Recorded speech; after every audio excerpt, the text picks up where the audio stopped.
Saya tidak mengerti kondisi Bapak Ibu hari ini ketika mendengar firman ini. Ada mungkin beberapa orang sudah putus asa dengan apa yang dikerjakan selama ini. Ada beberapa orang sudah nggak tahu jalan keluarnya bagaimana. Atau mungkin sudah jatuh bangun, buka usaha, bangkrut, maju, bangkrut lagi, jatuh lagi, bangun lagi.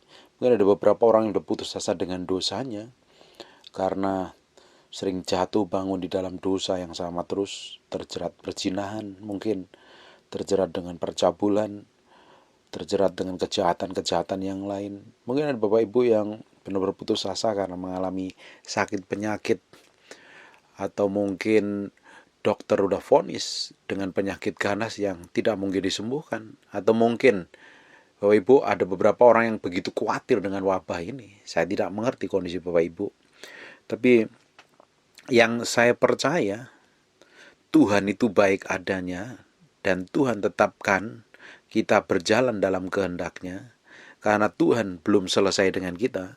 Kalau hari ini kita masih diberikan kepercayaan hidup dengan kesehatan, dan masih bisa bernafas, itu artinya Tuhan belum selesai dengan kita. Tuhan masih punya rencana.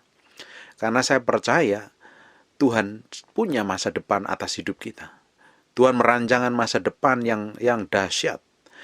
Tuhan merancangkan masa depan yang penuh pengharapan.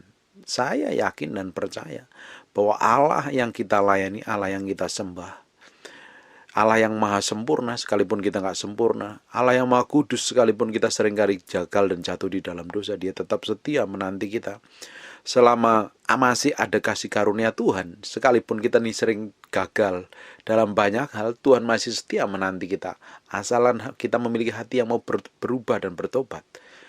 Saya yakin dan percaya bahwa Allah tetap memberikan masa depan, jalan keluar dan pengharapan yang indah. Buka sebentar di Amsal pasal yang ke-23 ayat yang 18. Karena masa depan sungguh ada. Perhatikan baik-baik, masa depan kita ini benar-benar ada.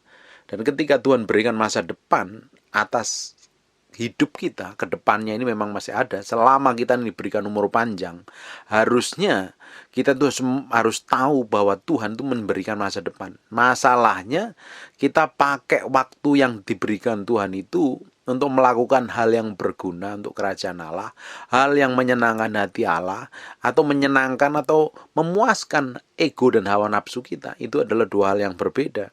Tetapi Tuhan berbicara bahwa masa depan kita itu sungguh ada, dan harapan kita tidak akan pernah hilang.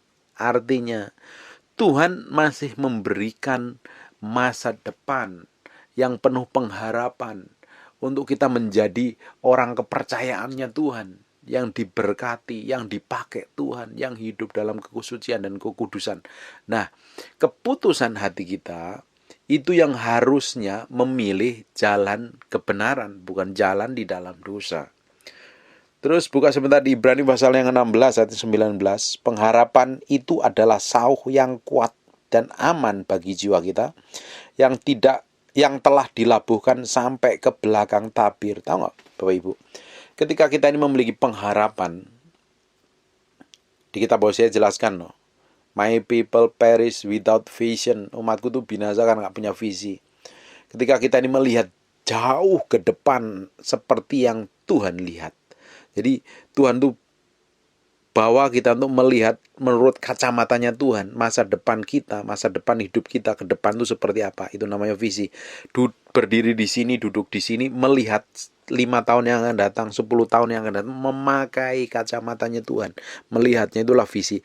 Nah, itu seperti memberikan pengharapan. Nah, visi itu seperti sebuah Pertamax Plus yang dimasukkan ke dalam tangki mobil kita, dan kita kejar terus gasnya, kita injek gasnya terus, dan jalannya sangat kuat sekali. Jadi pengharapan itu tuh memiliki kekuatan dan kemampuan untuk membuat kita tuh bisa melihat ke masa depan tanpa putus asa, tanpa menyerah, tanpa lemah imannya. Tapi yang dikejar adalah apa yang Tuhan janjikan ke depan ini. Nah, ada beberapa orang sudah putus asa, sudah menyerah, ada give up. Bapak Ibu, Tuhan masih belum selesai dengan Bapak Ibu. Tuhan masih belum selesai. Tuhan masih punya rencana besar. Ketika dokter mungkin vonis sudah selesai, keluargamu, suamimu udah vonis sudah selesai, tapi Tuhan belum pernah selesai. Karena Tuhan masih berikan kesempatan. Tuhan masih memberikan masa depan yang penuh pengharapan. Saya melihat beberapa orang, anak kecil di jalan, tergantung sikap kita ketika melihat orang itu, anak-anak tersebut. Sebenarnya Tuhan masih beracara dengan anak-anak di jalanan tersebut. Ketika ada orang yang meresponi, ketika ada orang yang mempedulikan, pasti saya percaya itu anak-anak akan dipakai Tuhan luar biasa ketika diberikan kesempatan dan meresponnya dengan baik. Saya jadi ingat tentang kesaksian seorang hamba Tuhan yang anak jalanan yang tidak punya pengharapan sama sekali. Ketika ada seorang hamba Tuhan bilang, ikut saya, dan dimulai dimuridkan dan mulai pelayanan, diajari tentang mencintai Tuhan dan mengasihi Tuhan. Sampai hari ini dia melayani orang-orang di seluruh dunia, orang-orang kaum marginal, orang-orang miskin di negara-negara miskin. Namanya Bill Wilson. Dia seorang hamba Tuhan yang luar biasa dipakai Tuhan. Yang masa lalunya tidak ada pengharapan. Masa lalunya kelihatannya suram karena ini anak nggak tahu orang tuanya kemana. Dari kecil hidup di jalanan. Saya dulu juga dari kecil saya memang diajarin orang tua saya untuk belajar. Kamu harus pintar, kamu harus pandai, kamu harus dipakai berguna buat orang.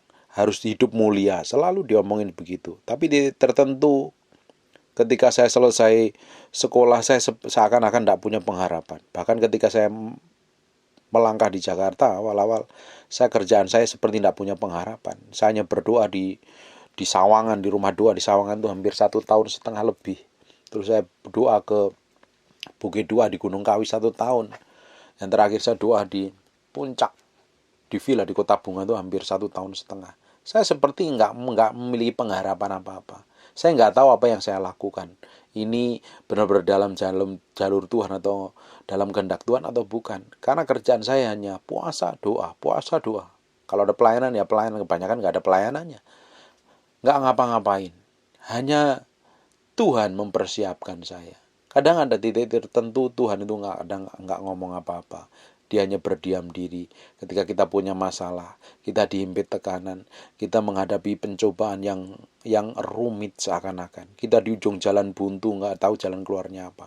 Seakan-akan Tuhan terlalu lambat untuk menolong kita. Seakan Tuhan tidak peduli lagi dengan kita. Seakan Tuhan jauh. Doa kita sebatas mentok di atas plafon. Kanan kiri tembok, jalan buntu, nggak tahu jalan keluarnya. Saya kasih tahu Bapak Ibu, Tuhan sudah menunggu di ujung jalan itu dengan semua jawaban, dengan semua penyelesaian atas kehidupan kita. Dan saya yakin percaya, ketika saya seakan-akan tidak ada pengharapan apa-apa, saya nggak ngerti masa depan saya seperti apa. Dan sampai suatu hari, perlahan-lahan Tuhan buka jalan sampai hidup hari ini. Dan saya nyatanya sampai hari ini Bapak Ibu diberkati dengan apa yang saya sampaikan. Kalau Bapak Ibu mendengarkan firman hari ini, itu lahir dari seorang hamba Tuhan yang benar-benar nggak ngerti apa-apa. Hanya doa, puasa, bertahun-tahun jerit sama Tuhan. Dan Tuhan remukkan saya yang di dalam ini. Ternyata bertahun-tahun yang dipersiapkan Tuhan untuk diremukkan. Dan itu pun sampai hari ini diremukkan. Banyak hal yang belum beres di saya. Ketika Bapak Ibu menghadapi masalah-masalah yang rumit, sebenarnya Tuhan bukan meninggalkan. Tuhan sedang berurusan dengan Bapak Ibu. Tuhan lagi sedang mempersiapkan sesuatu hal yang besar di masa yang akan datang. Saya juga tidak pernah berpikir, Bapak Ibu, kalau Bapak Ibu tahu saya ini lahir di kota Malang, di perbatasan antara Malang dan Blitar, benar-benar perbatasan. Itu nyebrang sungai, kalau di sana itu ada namanya Bendungan Lahor atau Bendungan Sutami, itu di Karangkates, tapi saya tinggal di Bendungan Lahor itu. Nah, Bendungan Lahor itu kalau nyebrang itu sudah Kabupaten Blitar. Saya adanya di Kabupaten Malang, Malang yang paling pinggir.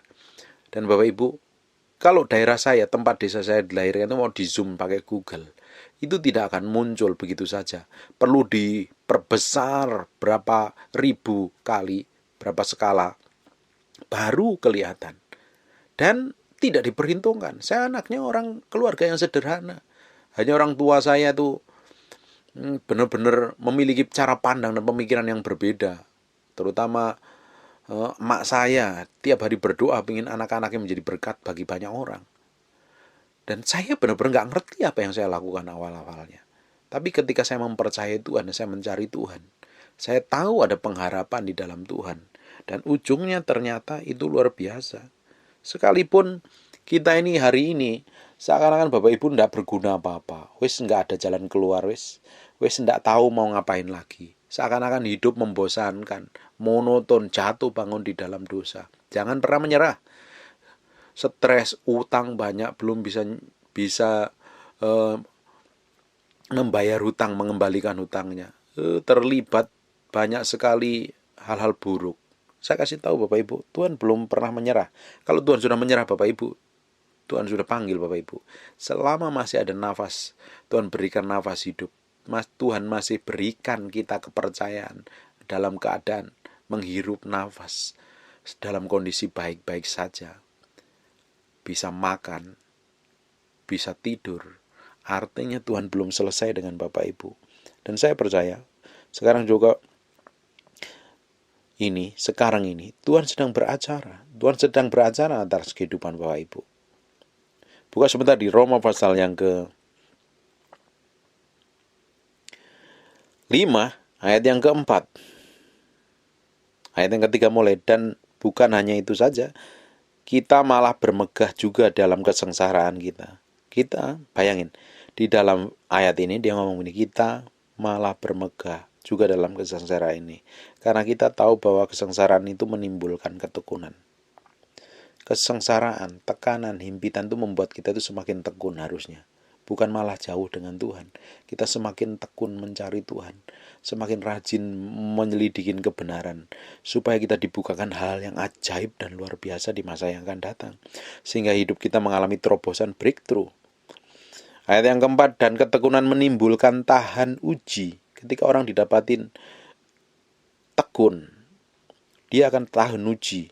Dan tahan uji akhirnya menimbulkan pengharapan.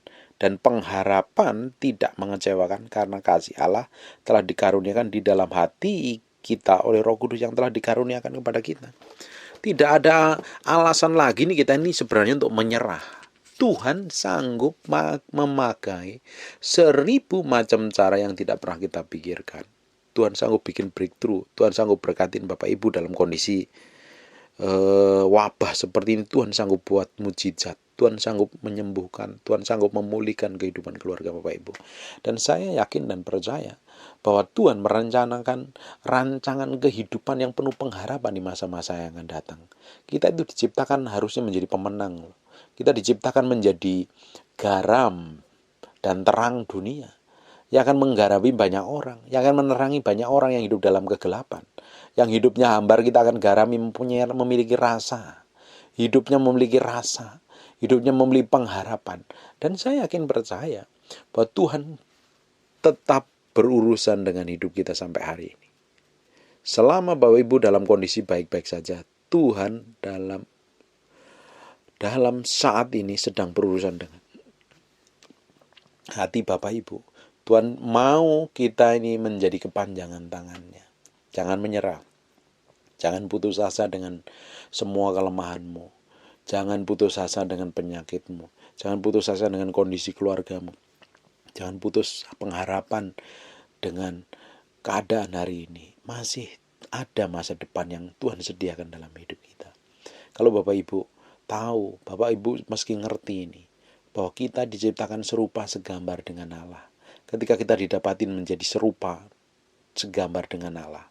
Memang manusia roh kita diserupa dengan gambar Allah. Tapi karakter kita, jiwa kita ini belum menjadi serupa segambar Allah. Ini perlu dimurnikan.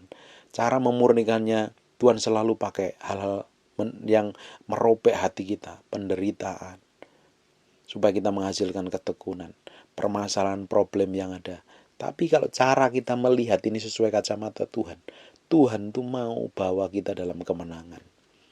Ketika kita ini benar-benar didapatinya, berkenan di hadapan Tuhan, Tuhan akan percayakan hal besar. Kalau masalah berkat itu sebenarnya hal yang kecil.